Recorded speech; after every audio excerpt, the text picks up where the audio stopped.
Alsa Anoa'i. Afa Anoa'i était un catcheur légendaire, qui est devenu célèbre en tant que membre de la famille Anoa'i, l'une des familles de catch les plus respectées dans le. Né le 21 août 1942 en Samoa, Afa a commencé sa carrière de lutteur dans les années 1960. Il est surtout connu pour son temps à la WWE, où il a concouru en tant que membre de la célèbre équipe The Wild Samoans avec son frère, Sika Anoa'i. Le style puissant d'Afa et sa présence intense sur le ring ont fait de lui un favori des fans. Les Wild Samoans ont remporté plusieurs fois le championnat du monde par équipe de la WWE, et leur style de combat sauvage et imprévisible leur a valu le respect des fans de catch partout. Afa n'était pas seulement un catcheur. Il a également joué un rôle crucial dans la formation de la prochaine génération de catcheurs. Son influence dans le monde du catch est immense, car il a aidé à former de nombreuses stars qui sont ensuite devenues des superstars, y compris ses propres fils, Roman Reigns et Jey Uso. Afa était également connu pour son travail en dehors du ring, y compris son rôle dans la gestion de promotion de lutte. Il a été une figure clé dans la construction de l'héritage de la lutte samoane et dans sa transmission aux générations futures. Malheureusement, Afa Anoa'i est décédé le 16 août 2024 à l'âge de 81 ans. Sa mort a été une grande perte pour le monde du catch professionnel, mais son héritage continue à travers sa famille et les innombrables catcheurs qu'il a mentorés. Sid Eudy. Sid Eudy, également connu sous le nom de Sid Vicious, était un catcheur professionnel, devenu célèbre pour son personnage intense et plus grand que nature dans le monde du catch. Né le 16 décembre 1960 à West Memphis, Arkansas, Sid est rapidement devenu connu pour sa carrure imposante et son style de lutte agressif. Il a participé à diverses promotions de lutte, notamment la World Championship Wrestling, WCW, et Extreme Championship Wrestling, ECW. Mais il a également eu une carrière significative à la WWE. Sid a fait ses débuts à la WWE au début des années 1990, où il est devenu 2 fois champion du monde poids lourd de la WWE. Son surnom, le maître et souverain du monde, correspondait bien à son image menaçante sur le ring. Connu pour son attitude impitoyable, Sid a participé à certains des matchs et rivalités les plus mémorables de sa carrière. Il a affronté des stars de premier plan comme Shawn Michaels, The Undertaker et Hulk Hogan, laissant un impact durable sur l'univers de la WWE. La carrière de Sid n'était pas sans controverse. Il était connu pour son tempérament fougueux, qui débordait parfois dans sa vie personnelle. Malgré cela, Sid est resté l'un des lutteurs les plus reconnus et redoutés de l'industrie. Sid est décédé le 26 août 2024 à l'âge de 63 ans, laissant derrière lui un héritage de combat inoubliable et une influence durable sur le monde du catch. Ses contributions au sport continuent d'être célébrées par les fans et ses collègues catcheurs. Asahi. Asahi était une figure éminente dans le monde du catch professionnel, surtout connu pour son travail dans les promotions de catch japonaises. Né le 18 avril 1985 au Japon, Asahi a commencé sa carrière de catcheur au début des années 2000 et a rapidement attiré l'attention pour son style aérien et sa capacité technique sur le ring. Bien qu'il n'ait jamais été une star de la WWE, la renommée d'Asahi s'est répandue à travers divers circuits de lutte, notamment au sein de New Japan Pro Wrestling, NJPW, et d'autres ligues de lutte japonaises. Le style de catch d'Asahi était souvent décrit comme rapide, agile et excitant, ce qui en faisait un favori des fans. Sa capacité à réaliser des mouvements aériens incroyables et ses performances énergiques l'ont aidé à se démarquer parmi ses pairs. Bien qu'il n'ait pas concouru à la WWE, son influence sur le monde du catch a été significative, surtout au Japon, où il est devenu un pilier des grands événements de catch. Asahi était également connu pour son esprit sportif et son dévouement à son art, gagnant le respect des fans et de ses collègues lutteurs. Il a inspiré de nombreux jeunes lutteurs qui admiraient ses performances et ses techniques. Malheureusement, Asahi est décédé le 25 mars 2024 à l'âge de 39 ans. Sa mort a choqué la communauté du catch, car il était encore au sommet de sa carrière. L'héritage d'Asahi perdure à travers ses combats, son impact sur le catch au Japon et les lutteurs qu'il a mentorés. Il sera toujours souvenu pour ses contributions au sport. Michael Jones. Michael Jones, mieux connu sous son nom de lutteur Virgil, était un lutteur et manager bien connu de la WWE, célèbre pour son rôle aux côtés du Million Dollar Man, Ted DiBiase. Né le 13 juin 1952 à Wilkinsburg, en Pennsylvanie, Virgil s'est fait un nom dans le monde du catch à la fin des années 1980 et au début des années 1990. Virgil a commencé sa carrière à la WWE comme le garde du corps personnel de Ted DiBiase, un riche méchant. un personnage qui utilisait souvent l'argent pour manipuler les autres. En tant qu'homme de main de DiBiase, Virgil l'a aidé à remporter des combats et à contrôler ses adversaires. Cependant, leur partenariat a finalement échoué, menant à l'un des moments les plus mémorables de l'histoire de la WWE, lorsque Virgil s'est opposé à DiBiase et est devenu un favori des fans. Il a ensuite remporté le championnat $1 million, un titre créé par DiBiase lui-même. Après avoir quitté la WWE, Virgil a continué à lutter dans la WCW, World Championship Wrestling, où il portait le nom de Vincent, une référence au propriétaire de la WWE, Vince McMahon. Bien qu'il ne soit jamais devenu champion du monde, Virgil est resté une figure reconnaissable dans le monde du catch et apparaissait fréquemment lors de conventions et d'événements pour les fans. La santé de Virgil s'est dégradée dans ces dernières années et il est malheureusement décédé le 28 février 2024 à l'âge de 71 ans. Sa contribution à la lutte, surtout son rôle dans l'une des histoires les plus célèbres de la WWE, sera toujours remémorée par les fans du monde entier. Villano V, dont le vrai nom était Raimundo Diaz Mendoza Jr., était un luchador mexicain légendaire, catcheur, connu pour son personnage masqué et ses performances incroyables dans la lucha libre. Né le 22 mars 1962 au Mexique, il faisait partie de la célèbre famille de lutteurs Villano, qui comprenait plusieurs frères également masqués.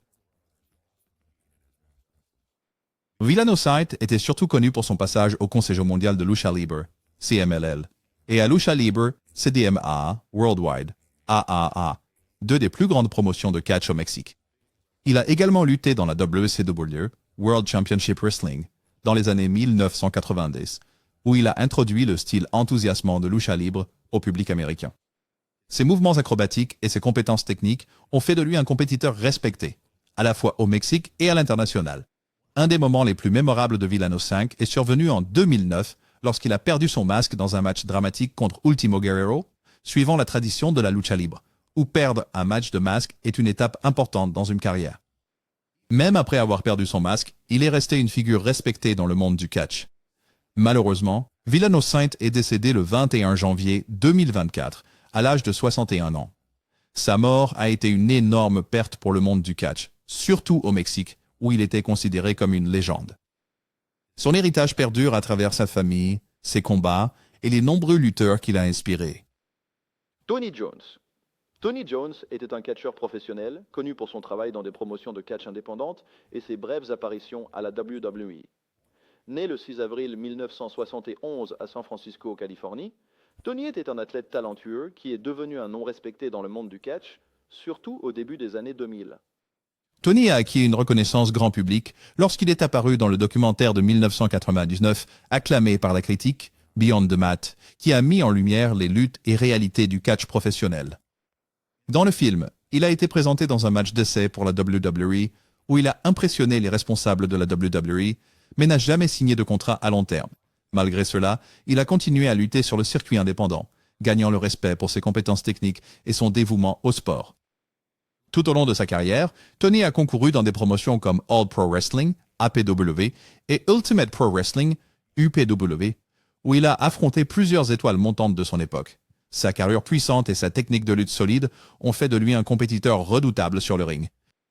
Malheureusement, Tony Jones est décédé le 22 janvier 2024 à l'âge de 52 ans. Bien qu'il ne soit peut-être pas devenu un nom connu comme certaines des plus grandes stars de la WWE, il a laissé une impression durable sur la communauté du catch, et ses contributions au sport sont rappelées par les fans et ses collègues lutteurs. Bad Bones. Bad Bones, dont le vrai nom était John Klinger, était un catcheur professionnel connu pour sa force, son intensité et son style percutant. Né le 14 juin 1984 en Allemagne, il est devenu l'un des catcheurs les plus connus de la scène européenne de catch. Sa carrière s'étend sur plusieurs promotions, y compris Westside Extreme Wrestling, WXW, TNA, Total Non-Stop Action Wrestling et des apparitions à la WWE dans NXT UK. Bad Bones a commencé sa carrière de lutteur au début des années 2000, attirant rapidement l'attention grâce à son physique impressionnant et son style de combat agressif. Il est devenu une star de premier plan dans la WXW allemande, où il a remporté plusieurs championnats et s'est forgé une réputation en tant que l'un des lutteurs les plus coriaces d'Europe. Ses mouvements puissants et son attitude sans peur ont fait de lui un favori des fans, et il a souvent affronté certains des meilleurs lutteurs du monde. Tout au long de sa carrière, Bad Bones a également lutté dans d'autres promotions internationales, y compris des matchs à Ring of Honor. Honor, ROH et Impact Wrestling. Il était connu pour sa résilience et sa capacité à rivaliser dans différents styles, du catch à fort impact au combat hardcore. Tristement, Bad Bones est décédé le 3 janvier 2024 à l'âge de 39 ans. Sa mort a choqué la communauté du catch car il était encore actif dans sa carrière. Les fans et ses collègues lutteurs ont honoré sa mémoire, se souvenant de lui comme d'un compétiteur dévoué qui donnait tout sur le ring. Ses contributions à la lutte européenne continuent d'être célébrées. Rey Mysterio Sr., dont le vrai nom était Miguel Ángel López Diaz, était un lutteur et entraîneur mexicain légendaire qui a joué un rôle immense dans le monde de la lucha libre. Né le 8 janvier 1958 au Mexique, il est devenu célèbre pour ses mouvements aériens dans ses compétences de lutte technique. Il était également l'oncle et entraîneur de Rey Mysterio Jr., l'un des lutteurs les plus célèbres de l'histoire de la WWE. Rey Mysterio Sr. a commencé à lutter dans les années 1970 et est rapidement devenu connu pour son personnage masqué et son style de lutte spectaculaire. Il a concouru dans les principales promotions de lutte au Mexique, y compris Asistencia, Asesoría y Administración, AAA et Consejo Mundial de Lucha Libre, CMLL. Il a contribué à populariser le style aérien rapide, pour lequel la lucha libre est connue. En plus de sa propre carrière, Rey Mysterio Sr. est devenu un entraîneur respecté. Il a contribué à façonner les carrières de nombreux lutteurs, y compris son neveu, Rey Mysterio, qui est devenu une légende de la WWE. Son orientation et son influence ont aidé à faire connaître la lucha libre dans le monde entier. Rey Mysterio Sr. était très respecté dans la communauté de la lutte pour son dévouement au sport. Tragiquement, il est décédé le 16 avril 2024 à l'âge de 66 ans. Son héritage perdure à travers les lutteurs qu'il a formés et le style de lutte excitant qu'il a contribué à rendre célèbre. Il sera toujours rappelé comme une figure clé dans l'histoire de la lucha libre. Ole Anderson. Ole Anderson, le 19 septembre 1942, était un catcheur professionnel légendaire et une figure clé dans l'histoire du catch professionnel, particulièrement dans Jim Crockett Promotions et la National Wrestling Alliance, NWA. Connu pour son style de lutte puissant et sans compromis, Old a eu un impact durable sur le sport.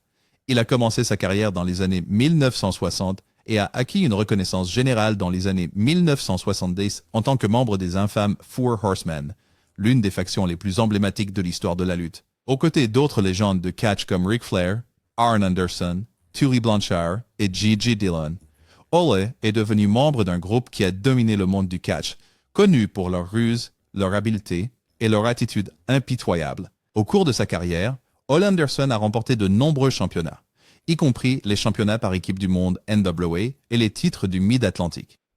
Son héritage n'était pas seulement en tant que lutteur. Il a également servi comme entraîneur, aidant à développer de nombreuses futures stars du catch. Malheureusement, Ole Anderson est décédé le 19 janvier 2024 à l'âge de 80 ans. Sa mort a marqué la perte d'un véritable pionnier dans l'industrie du catch. Ses contributions au sport, à la fois sur le ring et en coulisses, ont laissé une empreinte indélébile sur le catch professionnel, et il sera rappelé comme l'un des grands. Jax Dane. Jax Dane, né le 19 novembre 1981, était un catcheur professionnel, connu pour ses apparitions à la NWA, National Wrestling Alliance, Ring of Honor, ROH et diverses promotions indépendantes. Son physique imposant et son style intense dans le ring lui ont valu la reconnaissance comme l'un des concurrents les plus acharnés du monde de la lutte. Jax Dane était surtout connu pour son règne en tant que champion national poids lourd de la NWA, démontrant sa force et sa résilience sur le ring. Tout au long de sa carrière, il a affronté certains des meilleurs de l'industrie et était bien considéré pour son style percutant et son dévouement à l'art du catch. Sa passion pour le sport était évidente dans chaque match, et il a laissé une impression durable sur les fans et ses collègues lutteurs. Malheureusement, Jax Dane est décédé le 25 décembre 2024 à l'âge de 43 ans. Sa mort a laissé la communauté de la lutte sous le choc, car il était encore actif et en bonne santé. Les fans et ses collègues lutteurs ont honoré sa mémoire, se souvenant de lui pour ses contributions à la lutte et le puissant héritage qu'il laisse derrière lui. Kevin Sullivan. Kevin Sullivan est une figure bien connue dans le monde de la lutte professionnelle, renommé pour son travail en tant que lutteur et booker. Né le 26 octobre 1949 à Boston, Massachusetts, Sullivan s'est fait un nom comme l'un des personnages les plus influents dans le monde du catch, notamment dans les années 19. Sullivan a commencé sa carrière de lutteur au début des années 1970, attirant l'attention avec son personnage sauvage et imprévisible. Il est devenu célèbre pour son rôle de leader du Donjon de la Malédiction dans la WCW, World Championship Wrestling, pendant les années 1990, où il a été impliqué dans plusieurs rivalités légendaires, notamment avec Hulk Hogan. Connu pour son personnage malveillant et sinistre, Sullivan était une partie intégrante des intrigues de la WCW à cette époque. Au-delà de sa carrière de catcheur, Sullivan était un booker respecté, ce qui signifie qu'il jouait un rôle crucial dans la création et l'organisation des intrigues et des matchs dans diverses promotions. Son influence s'est étendue à des promotions comme WCW, Florida Championship Wrestling, FCW et d'autres, où il a contribué à façonner certains des plus grands moments de l'histoire de la lutte. À ce jour, Kevin Sullivan est toujours actif dans la communauté de la lutte et jouit du respect des fans et de ses collègues lutteurs pour son travail dans la narration de ce sport. Il n'y a eu aucun rapport concernant son décès en 2024. Il continue d'être une figure respectée dans l'industrie.